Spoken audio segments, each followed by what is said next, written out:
Fact number 1। कमल का फूल आध्यात्मिक सफलता और ज्ञान का प्रतीक है। भारत में पवित्र कमल का पुराणों में भी उल्लेख मिलता है। विष्णु पुराण में भगवान इंद्र द्वारा कमल के फूल पर बैठी माता लक्ष्मी की स्तुति करते हुए प्रमाण मिलते हैं। वैसे तो कमल का फूल तालाब या कीचड़ वाली जगह में खिलता है, लेकिन कीचड़ में खिलने के बाद भी कमल शुद्ध और पवित्र होता है। कमल को हृदय और मन की पवित्रता का प्रतीक माना गया है। कमल के फूल का उल्लेख पद्म पुराणों में भी मिलता है। कमल के फूल को सबसे ज्यादा महत्व देने के पीछे का कारण यह है कि हिंदू, बौद्ध और जैन धर्मों में भी कमल के फूल का बहुत ज्यादा महत्व है और 1857 के स्वतंत्रता संग्राम के प्रतीक चिन्हों में भी रोटी और खिलता कमल को शामिल किया गया था। दोस्तों, कमल का फूल भारतीय संस्कृति और स्वतंत्रता संग्राम से जुड़ा हुआ होने के कारण ही कमल को हमारे भारत देश के राष्ट्रीय फूल के रूप में अपनाया गया था।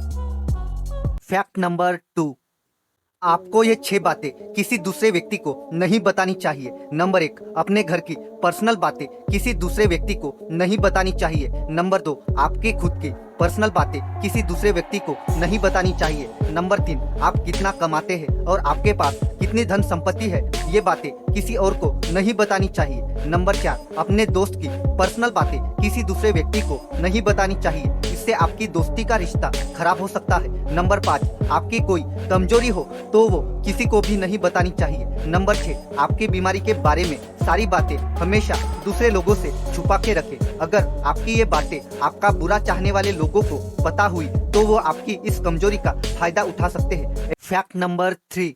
दोस्तों, दुनिया के कई देशों में अजीबोगरीब कानून होते हैं। आइए जानते हैं ऐसे ही 5 अजीबोगरीब कानून। नंबर 1, अमेरिका के सैन फ्रांसिस्को शहर में कार वॉशिंग के दौरान कार को अंडरवेयर से साफ करना गैर कानूनी है। नंबर 2, सऊदी अरब देश के कानून के मुताबिक यहाँ की महिलाएं हवाई जहाज उड़ा सकती है, लेकिन किसी भी प्रकार की गाड़ी नहीं चला सकती। नंबर 3, डेनमार्क देश में पब्लिक प्लेस में चेहरे का पूरी तरह से ढकना गैर कानूनी है। नंबर 4, अमेरिका के सैन फ्रांसिस्को शहर में सड़कों पर कबूतरों को खाना खिलाना गैर कानूनी है। नंबर 5, समाओ देश में अपनी पत्नी का जन्मदिन भूलने पर सजा का प्रावधान है।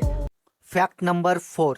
दोस्तों, हमारे भारत देश को कई सारे नामों से जाना जाता है और हम आपको हमारे देश के 4 सबसे प्रसिद्ध नाम कैसे पड़े ये बताएंगे। पहला, हमारा देश पहले आर्यों का निवास स्थान था। उसके बाद धीरे धीरे आर्यों द्वारा अनेक सभ्यताएं तथा संस्कृतियां विकसित की गई। भारत को गौरवमयी बनाने में भी आर्यों ने महत्वपूर्ण योगदान दिया, इसलिए हमारे देश का प्राचीन नाम आर्यावर्त है। दूसरा, हमारे देश का भारत नाम पौराणिक राजा भरत से लिया गया है। इनका साम्राज्य कश्मीर से कन्याकुमारी तक फैला था। तीसरा, व्यापार के लिए जब ईरानी लोग भारत आए तब भारत को सिंधु नाम से जाना जाता था, लेकिन ईरानियों को सिंधु शब्द उच्चारण करने में तकलीफ होती थी और ईरानी लोग सिंधु को हिंदू कहने लगे। इस तरह हमारे देश को हिंदू शब्द से हिंदुस्तान नाम मिला। चौथा, सिंधु नदी को इंडस नाम से भी जाना जाता है। सिंधु घाटी की सभ्यताएं रोमन सभ्यता की तरह प्रसिद्ध थी और पूरे देश में फैली हुई थी। इंडस वैली के कारण ही हमारे देश का नाम इंडिया पड़ा और इंडिया नाम अंग्रेजों के शासन काल में पूरे विश्व में प्रसिद्ध हुआ।